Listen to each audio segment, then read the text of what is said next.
You can go to Costco, you can go to Walmart, you can go shopping. You don't know if the person has a shot beside you or not, but we also know that it doesn't matter if you have 1 shot or 10 shots, you can catch COVID. See, the Prime Minister has triple shots, and I know hundreds of people with 3 shots that caught COVID. We just have to be careful. We've got to always make sure we wash our hands and move forward. But, Colin, we can't stay in this position forever. We got to learn to live with this and get on with our lives. I bet if I asked every single person in this room, do you want these damn masks or do you want them off? They want them off. They want to get back to normal. They want to be able to go for dinner with their families. And there's every single person, including myself, knows people that are unvaccinated. Sure, there's the rebel rousers, and then there's just hardworking people that just don't believe in it. And that's their choice. This is about, again, our democracy and freedoms and liberties. And I hate, as a government, telling anyone what to do. We just got to get moving forward and get out of this and protect the jobs. I think a lot of people, Colin, probably yourself too, everyone's done with us. Like, we are done with it. Let's start moving on and cautiously. And, we've followed the rules, all of us, like 90% of us, for over 2 years. The world's done with it. So let's just move forward. Everyone is gaslighting you now. Everyone is pretending they had nothing to do with any of it these past 2 years. No. Please forget everything they've said and done for 2 years. Done to you, done to your business, done to your family. Even Jason Kenney, the imprisoner of more Christian pastors in communist China, is talking about his own actions in the third person, as in, who did these terrible things? He keeps on saying these damaging rules, these damaging orders.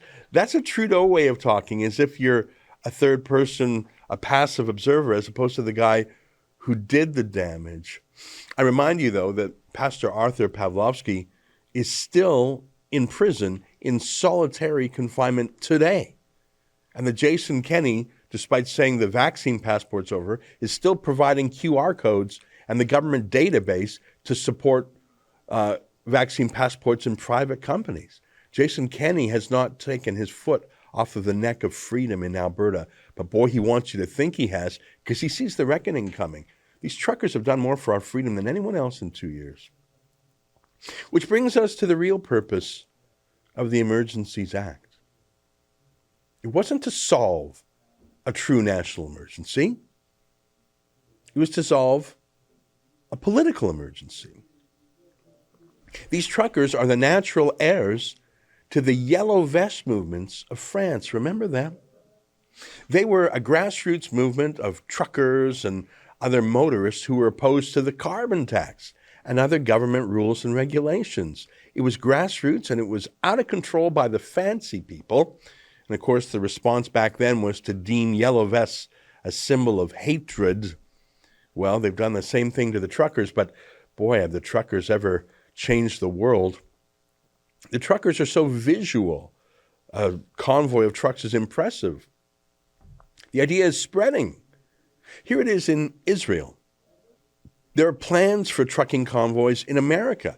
I'm getting emails from people in California about a huge convoy planned for that state. I wonder if it's any coincidence that that state is removing its mask rules and its other rules as quickly as possible. They don't want to be hit by a truck.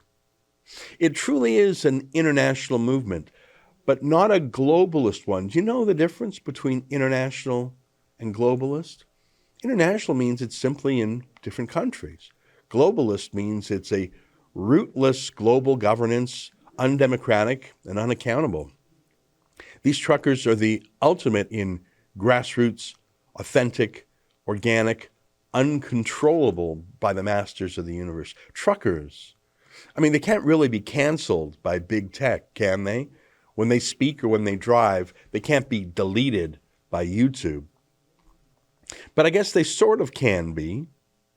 The trucks that are being parked in Ottawa have been doxxed. Do you know what that means? That their personal details, people have been looking up the names of the companies whose trucks they work for and emailing their employers and complaining and calling insurance companies. They've even had a website revealing personal information, harassing these truckers. That's what the caring left does to peaceful protests. The Give, Send, Go crowdfunding engine that was used by the truckers after GoFundMe canceled the first crowdfunding effort, they were hacked very quickly and very professionally, and the entire list of donors was published online. Stolen private information, and it was made public to everyone. Isn't that funny? Right before Chrystia Freeland announced that she was going to punish those donors. The harassment of those donors was done in an orchestrated campaign. And now I see the CBC, Trudeau state broadcasters, getting in on it too. They have taken the stolen, hacked data, and they're literally emailing everyone who donated, naming and shaming the insurrectionists and serving them up to Chrystia Freeland. I probably received 100 emails today from people being targeted from Trudeau's CBC state broadcaster. It's not journalism what they're doing. It's acting as a stalking horse for Trudeau.